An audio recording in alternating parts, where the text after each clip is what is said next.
Aleluia. Segunda carta do apóstolo Paulo aos Coríntios, capítulo 5, verso 17. Nós vamos ler dois textos. O primeiro está na segunda carta aos Coríntios, capítulo 5, verso 17. E o segundo texto está no Evangelho de Jesus, segundo escreveu Mateus, capítulo 18.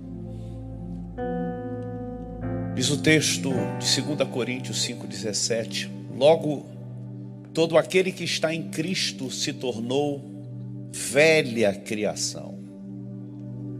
Obrigado, pastor, obrigado. Se tornou o quê? Diga bem forte: nova criação. A velha vida acabou e uma nova vida teve início. Mateus capítulo 18, versículos 21 e 22. Então Pedro se aproximou-se de Jesus e perguntou: Senhor, quantas vezes devo perdoar a quem peca contra mim? 7 vezes? Jesus respondeu: não 7 vezes, mas 70 vezes 7. Curva a sua cabeça, por favor. Espírito Santo, eu creio que nós estamos num alinhamento onde o propósito e o destino da nossa existência em Ti faz-se necessário o Senhor nos levar à montanha do conhecimento, do entendimento, na noite de hoje. O dia que se chama hoje é o dia D, é o dia em que cadeias são quebradas, fortalezas caem por terra. Nenhuma obscuridade das trevas, nenhum nível de ignorância espiritual dominará o nosso modo de pensar. Eu oro em linha com a Tua palavra de 1 Coríntios 2,16, que diz que, pois quem conheceu a mente do Senhor para que possa instruí-lo, pois nós temos a mente de Cristo. E nós oramos em linha com a Tua palavra. A Tua palavra nos diz, e nós cremos, que a nossa mente ela é governada pelo Espírito Santo. E é na força do Teu nome, o nome que é sobre todo nome, o maior nome no céu, na terra, debaixo da terra, o nome de Yeshua, o Mashiach, que te peço autoridade, te peço revestimento de toda a armadura do Senhor, para não falar aquilo que apenas li, estudei, mas aquilo que o Espírito de sabedoria, o Espírito de revelação, do pleno conhecimento de quem Tu és, seja revelado a nós. Que seja revelado aos olhos do nosso entendimento. Porque quando há entendimento, nós não somos presas fáceis de nenhuma dor, de nenhum dardo inflamado do maligno. Por isso, Deus, nós estamos na agenda do Espírito Santo. Esse é um momento tão especial, tão singular, que nós cremos que sairemos daqui, Senhor, pisando firme, olhando forte, firmemente, com os nossos olhos postos em Ti, e crendo que nenhuma batalha dura para sempre, que nenhum nível de fortaleza que esteja no nosso caminho vai roubar a nossa visão, o nosso foco, o nosso destino. Bendito seja o Senhor, oh glória. Bendito seja o Deus e Pai de nosso Senhor e Salvador Jesus Cristo, que nos abençoou em Cristo Jesus com todas as sortes de bênçãos nas regiões celestiais por meio de Cristo Jesus. Se você crê nisso, diga amém. Antes de eu fazer ou começar a ministrar aquilo que Deus tem nos dado, eu estou lançando aqui hoje na Lifehouse o meu mais novo livro, Batalha Espiritual contra a Família. Da outra vez que eu estive aqui, há pouco mais de 60 dias atrás, eu trouxe o meu livro, que é um manual de batalha, um amarelinho. Quantos aqui adquiriram, viram, ok? Esse é o meu mais novo livro. Tem 1 mês que ele foi lançado, ainda não teve o lançamento oficial. Estou lançando aqui hoje, na Lifehouse. Posso ouvir um glória? Esse livro é um livro que de forma minuciosa, além de pesquisa de campo, pesquisa no campo de batalha, é a minha área. Inclusive o pastor Alexandre falou: cara, você milita nessa área há muitos anos. Foi uma área que Deus nos deu a graça de ministrar, e esse livro, ele tem sido assim um mimo de Deus, porque o que é batalha espiritual na vida de uma família? O que é batalha na vida de um casal? O que é batalha na vida dos filhos? Então eu vou trazendo aqui o que a nossa geração está sendo bombardeada, a geração dos nossos filhos. Nós temos 2 filhos, um de 19 e um de 15 anos. Guerra secular, ideológica, filosófica, guerra na música, nas artes, os lugares onde Deus levantou a igreja para possuir. Por que é uma guerra ideológica? Por que é que o inimigo está trabalhando para que seus filhos não rompam e vá para o high school, para as universidades?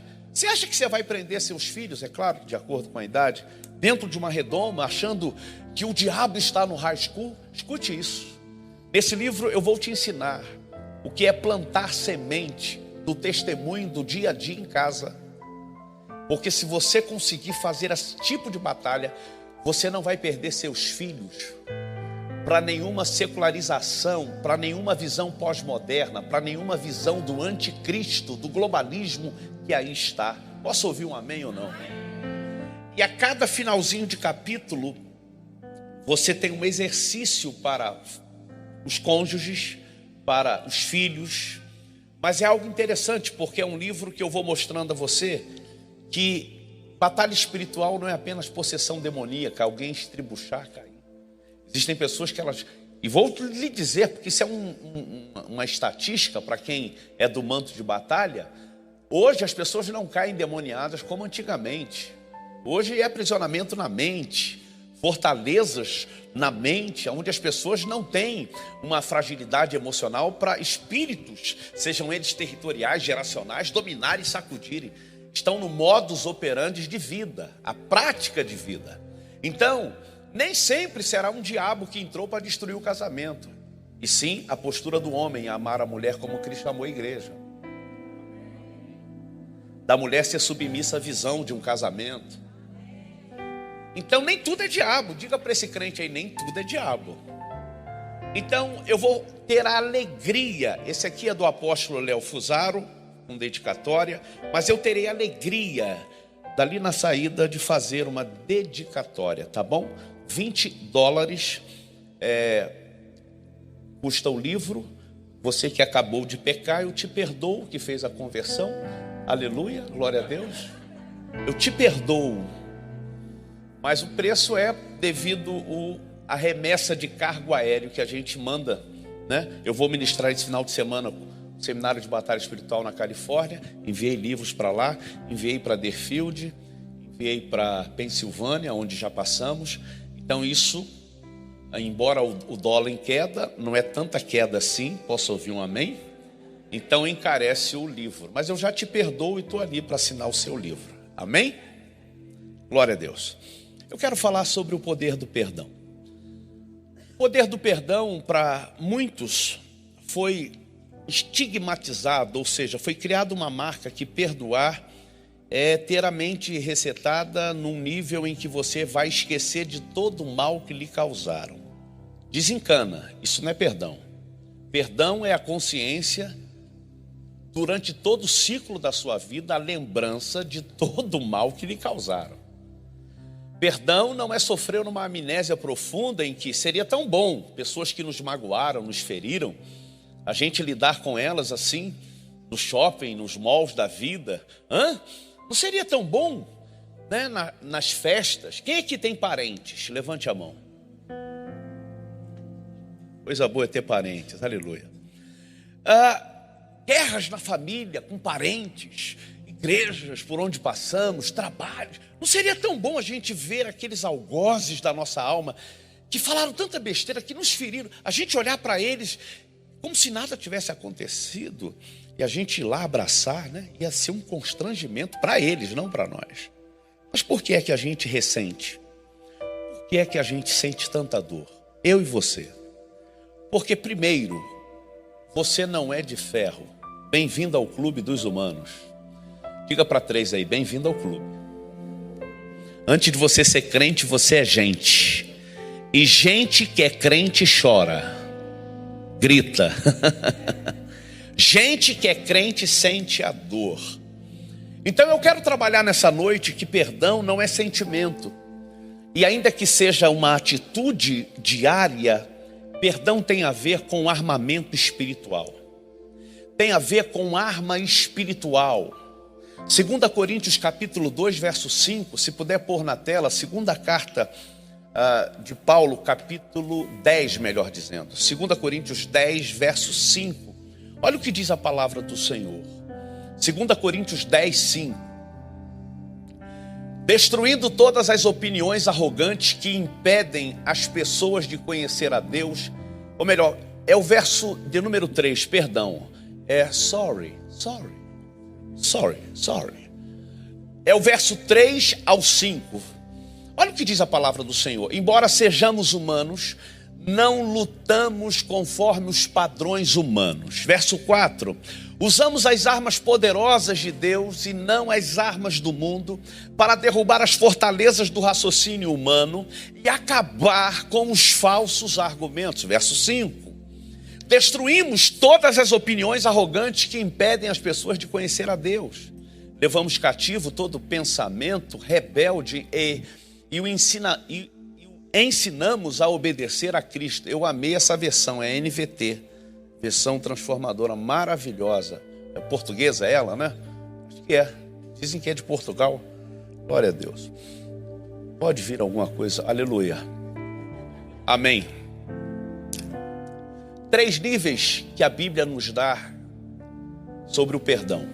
O primeiro nível é o perdão de Deus para conosco. Deus não olhou erros e acertos. Deus decidiu perdoar.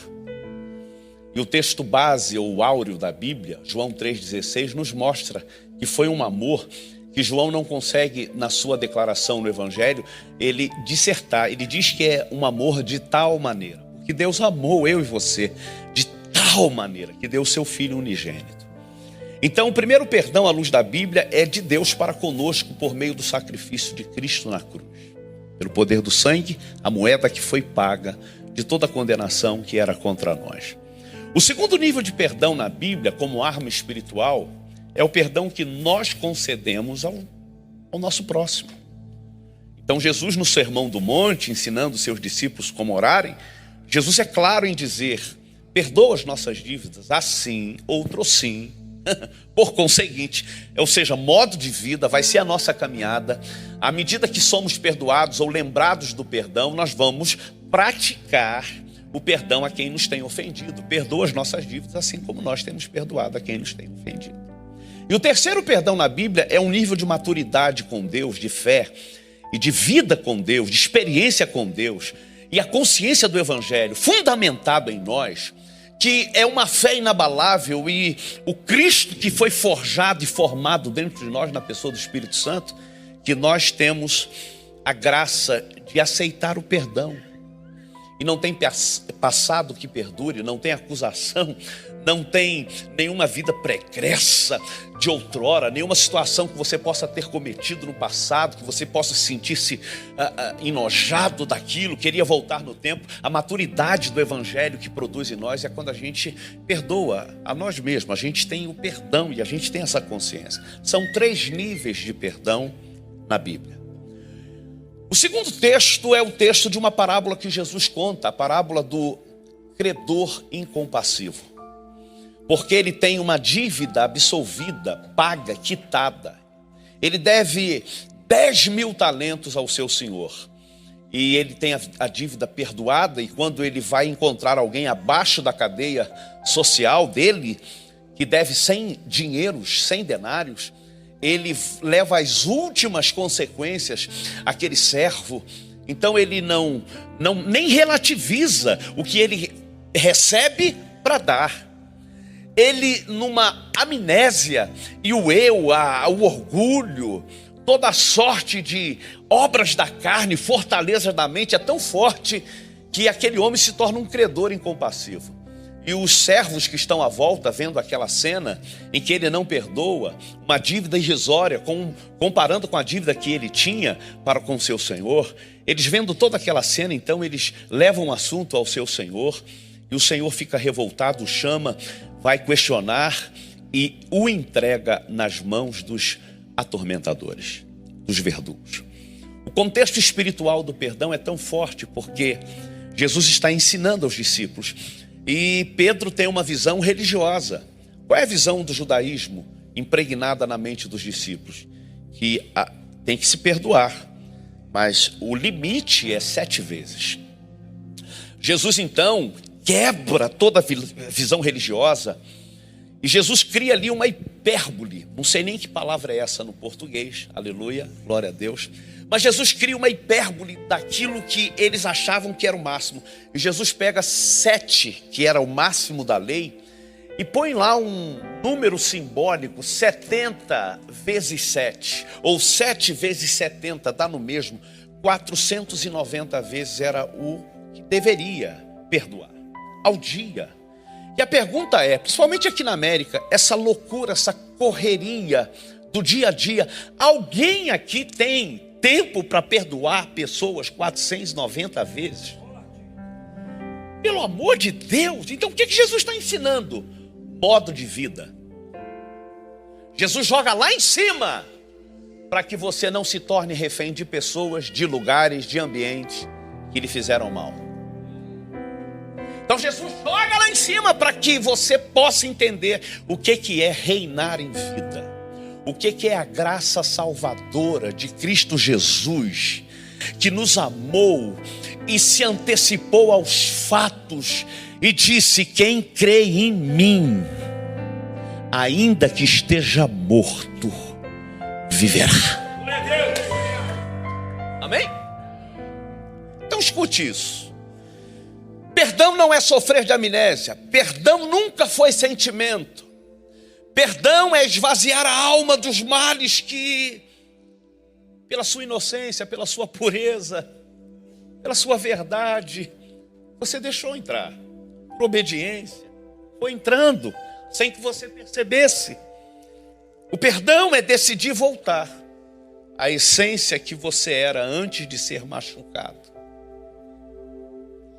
Nós temos essa arma de defesa, que a gente diz assim: eu não abro mais a minha vida para ninguém, eu já me machuquei muito, eu não ajudo mais ninguém, eu aprendi com a vida, aprendi com os outros.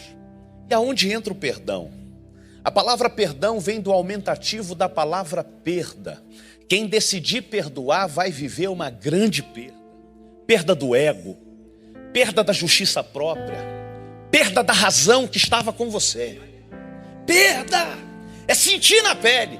E geralmente quem nos ofende não estão nem aí, eles pioram, eles não mudam. Quem nos machucam, você analisa comportamento, você vai ver que eles não merecem o nosso perdão. Na justiça própria. Foi por isso que Jesus, se antecipando, ele diz: ó, vocês vão orar assim: perdoa as nossas dívidas, que ninguém merecia nada, assim como nós temos perdoado a quem nos tem ofendido. O perdão vai libertar você, primeiro, do espaço e do tempo, de áreas cruciais que desde aquele fatídico dia você não foi mais o mesmo. Você não foi mais a mesma. Pessoas não podem abortar seu destino, pessoas não têm esse direito. Você não pode colocar sua promessa, seu chamado, porque há uma geração, quem? Seus filhos. Há uma geração, uma sociedade que precisa ver você restaurado, para que você entregue, para que você derrame aquilo que Deus te deu como mensagem de vida. Então, a dor vem para paralisar. O dardo que vem, e é sempre no momento da nossa pureza, da nossa entrega de obediência, da nossa vida, vem sempre para nos travar. E por que é que você chegou até aqui? Porque para que você conheça o que é a graça de Deus na vida do homem, você precisa primeiro aprender a detectar onde tem o teu espinho na carne. Na medida que você reconhece que tem um espinho na carne, você ouve do Deus de amor: a minha graça te basta. Sabe por que você está aqui? Porque a graça de Deus é maior que a dor que fizeram contra você. Você sabe por que você chegou até aqui? Porque a graça de Deus te sustentou no momento em que você achava que a tua casa havia caído. Você sabe por que você chegou até aqui? Não é porque você é bom o suficiente, forte demais. Não! É porque Deus, na sua presciência, no seu amor eterno, sustentou você. Porque você é portador de uma mensagem que, através da tua experiência, da tua maturidade, Deus vai levantar a tua história. E na área que você sofreu vergonha, na área que você foi afrontado, será nesta área que Deus vai te levantar para curar outros, para libertar outras pessoas que virão até você com os mesmíssimos problemas que por hora você enfrentou. Diga comigo: o perdão não é para dar ao outro a verdade que ele tanto quer, mas o perdão é para absolver a minha vida pela verdade. Colossenses 3:12 ao 14. Colossenses 3:12 ao 14. Colossenses capítulo 3, versos 12, 13 e 14. Eu gostei dessa versão NVT. Visto que Deus os escolheu para ser seu povo santo e amado, revistam-se de compaixão, bondade, humildade, mansidão e paciência. Sejam compreensivos uns com os outros e perdoem quem os ofender. Lembrem-se de que o Senhor os perdoou, de modo que vocês também devem perdoar. Acima de tudo, revistam-se do amor que une todos nós em perfeita harmonia. Qual é o nosso fracasso quando a gente quer perdoar? A gente olha sempre se a pessoa está merecendo o nosso perdão.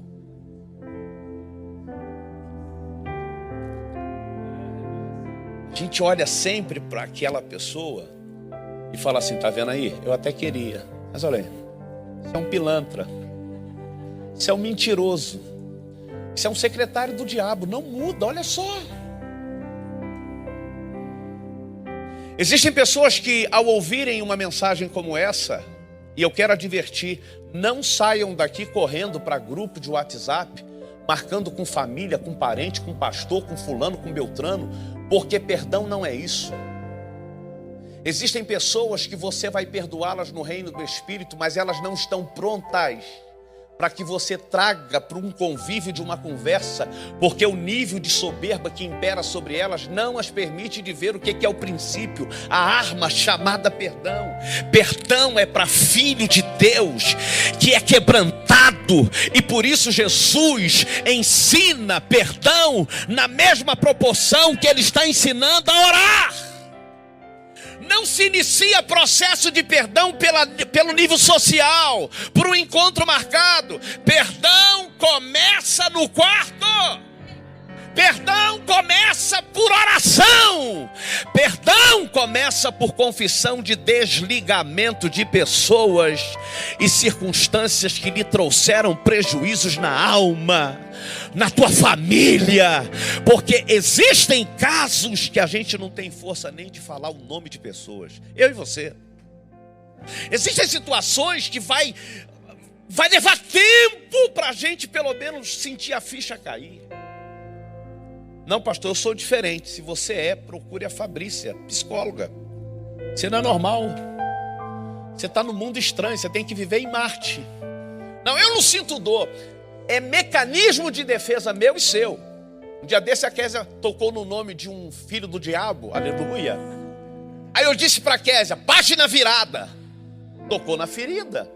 O macho, o homem de Deus, trabalha com batalha espiritual, escudo da fé. Eu falei: página virada, vida que segue. Que nada, mexeu com a minha noite. Falei: Deus, eu estou com raiva desse cara. Parente, quem tem parente aqui? Pergunta esse crente que está do seu lado: você tem parente? Vou até beber uma água aqui. Existem fatos na nossa vida que a gente muda até de cidade. A gente muda de shopping. Quem já não passou por esse constrangimento? Eu já passei.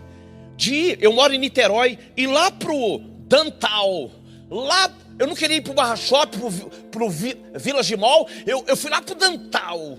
Eu fui para e eu vejo um algoz, um filhote de Satanás, que me machucou. Eu falei, não, cara, Mateus, Marcos, Lucas, João, Atos dos Romanos, sangue de Jesus tem poder. Quanto mais eu oro, mais capeta aparece. A raiva que você sente, o pastor sente, meu filho. A dor que você sente muitas vezes, olhar para Deus e dizer assim, isso é teu reino?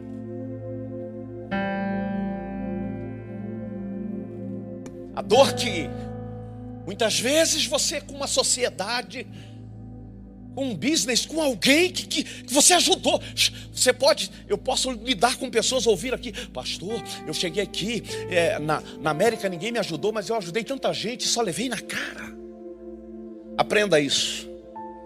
Quando você decide viver o perdão, você está liberando a sua vida, porque você foi chamado para prosperar.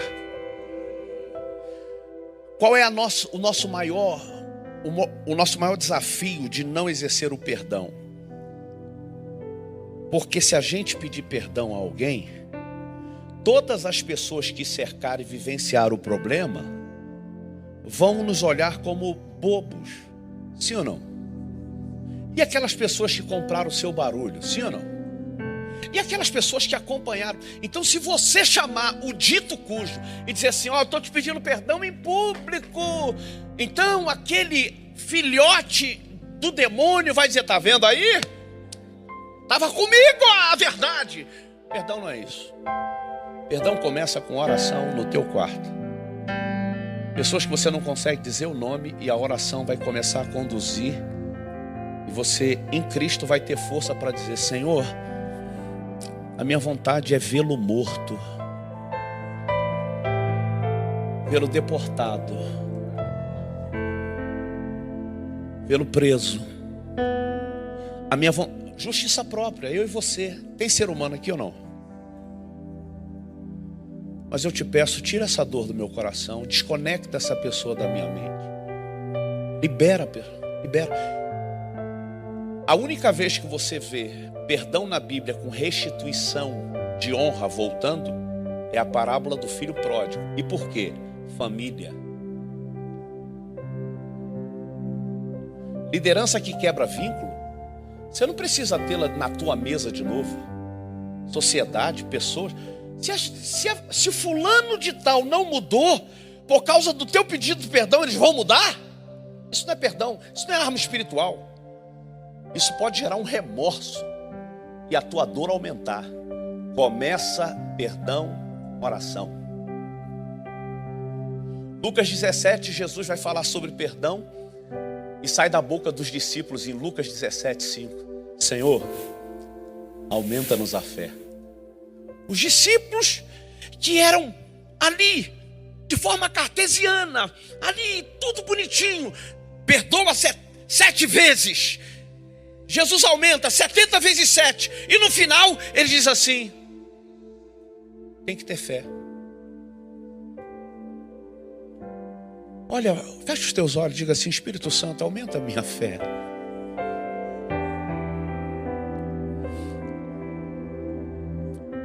Perdoar é um processo.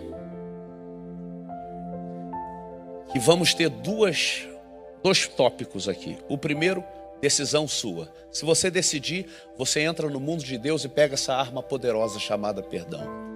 E o segundo, Deus vai te segurar no processo. O diabo vai tentar de todas as formas dizer, impossível, não dá, não vai. Olha lá, ele não mudou, ela não mudou, olha lá, isso é bobo, não. Por isso você não pode procurar ninguém a não ser por oração. Existem pessoas que nunca vão conhecer o teu pedido de perdão, mas no reino do Espírito você desligou. Por que o senhor está falando isso? E quem te magoou e morreu? Foi dessa vida para o além. Você vai viver nutrindo culpa?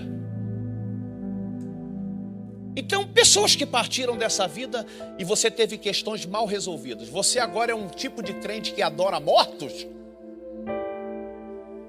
Agora você vai ter que buscar uma cartomancia gospel? Você vai ter que ser Saul para buscar o espírito Samuel? Negativo. É em vida que se pratica o perdão. E perdão desliga a sua memória, desliga essa dor e faz com que essa dor se transforme em força, experiência, memorial, aonde a graça de Deus te alcança e aonde o sangue de Jesus que foi derramado na cruz é ativado na sua vida naquele momento. Então, o perdão depende de mim, e quando lhe faltar força, Deus estará contigo dizendo: continue orando, continue jejuando, continue liberando. Amém? Chegará um dia que você não vai precisar mudar de lugares, de ambientes, de festas, nem de parentes, ô glória. Porque o Deus do perdão, Ele é especialista em transformar dor em força. E Ele sabe compensar a dor. Você pode dizer isso para 3? Diga assim: o Deus que te levantou na terra sabe compensar a dor. Fala para ele, fala para ela, diga assim: vai haver compensação do tempo da dor. Entrega a chave hoje da tua alma para o Espírito Santo. Entrega hoje aquilo que está fechado a 7 chaves, que você não aguenta ouvir o nome, que você não aguenta. Se você pudesse, você apagava da tua memória. Você não pode. E o questionamento é: por que é que Deus não muda? Por que é que Deus não limpa? Porque é exercício de vida cristã. Exercício de vida cristã. Eu confundi o nome de um amigo que estava perto de uma irmã, e eu chamei de um nome que não tinha nada a ver. Eu até brinquei, quase que eu acertei, mas não tinha nada a ver com o nome. Aí a irmã que estava do lado, ela pegou o bonde andando, ela falou assim: ufa, esse nome me traz uma lembrança ruim. Falei para ela: é mesmo? Mas não quis nem entrar. Deus não te chamou para viver afrontado com o nome de pessoas, lugares. Chega. Ponha isso diante de Deus. Porque o filho pródigo, quando voltou para casa, o filho pródigo começou o processo de perdão numa oração. Lucas 15, a partir do verso 12, ele está no meio de porcos. Ele tem paladar, um nível depreciativo é tão forte, é tão que ele começa a cair em si. Quando ele cai em si, quando a ficha cai, ele começa a orar: irei ter com meu pai e direi: Pai, eu pequei contra o céu, contra Deus e contra ti. Perdão que se recebe de Deus e o perdão que eu dou ao outro. Ele aponta para o céu vertical e depois aponta para horizontal. Porque perdão, se não vier de Deus, é qualquer outra coisa menos perdão. E eu fui aqui enfático em dizer que existem pessoas que elas nunca poderão voltar às boas com você. E não é porque você é tão ruim, não. Para preservá-las. Porque você decidiu mudar. Se quem lhe magoou não decide mudar, não é problema seu. E tem mais. Por que é que a gente sente a dor? Porque você foi chamado com a essência de Cristo. Qual é a essência de Cristo? Você foi chamado para confiar.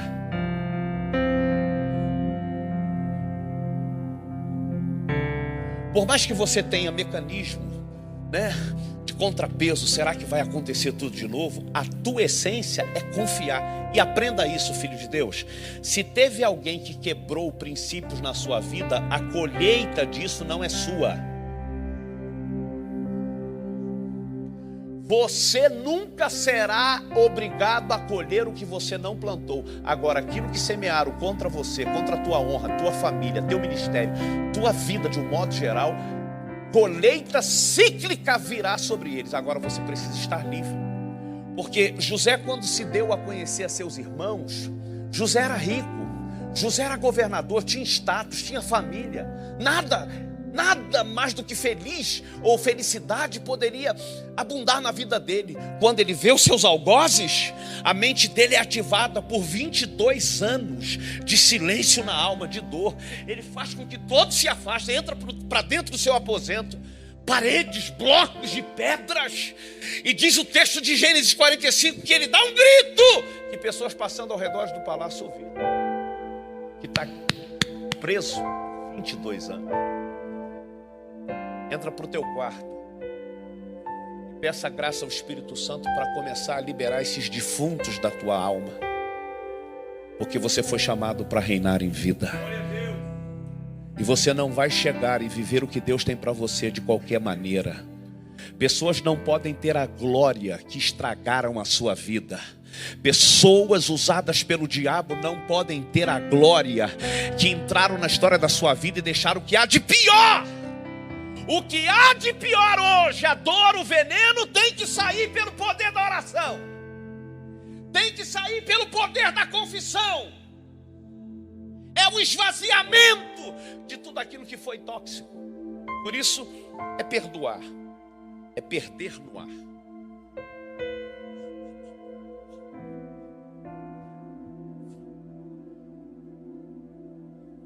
Livre, leve e crente.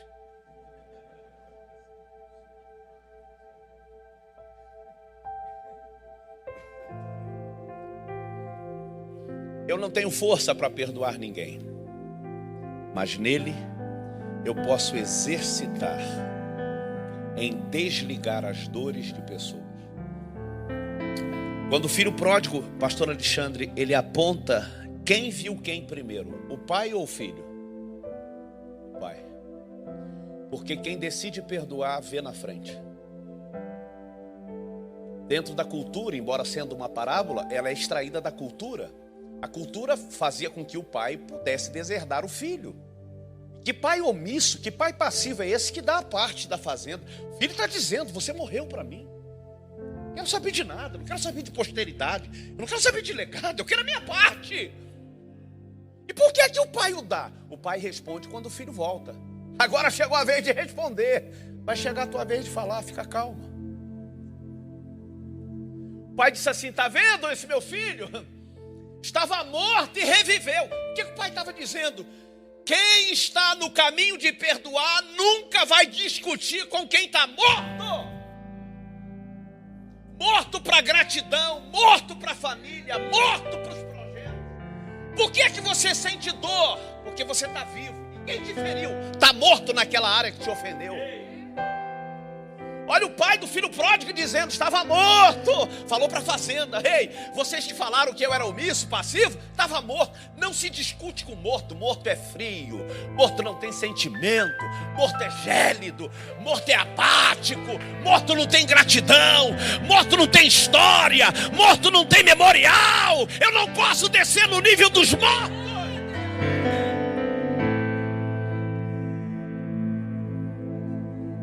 Fique de pé, sorrindo, fica de frente para esse crente, de frente, dê as mãos a ele assim, sorrindo e diga assim, nunca mais discuta com quem está morto, mas entregue esses mortos no altar do Senhor, porque tem águas do trono lavando a tua vida nessa noite. O poder do sangue de Jesus vai liberar sobre a tua vida remissão. Eu não vim aqui para te lembrar dores de pessoas. Não. Eu não vim aqui ser subjetivo, induzir você. Eu não vim mexer em coisas que eu não tenho nem competência profissional. Não. Eu sou profeta de Deus para dizer a você que perdão é uma arma espiritual e na tua vida tem autoridade, tem força, tem poder. Então, em nome de Jesus de Nazaré, O sangue de Jesus será derramado sobre a tua vida hoje.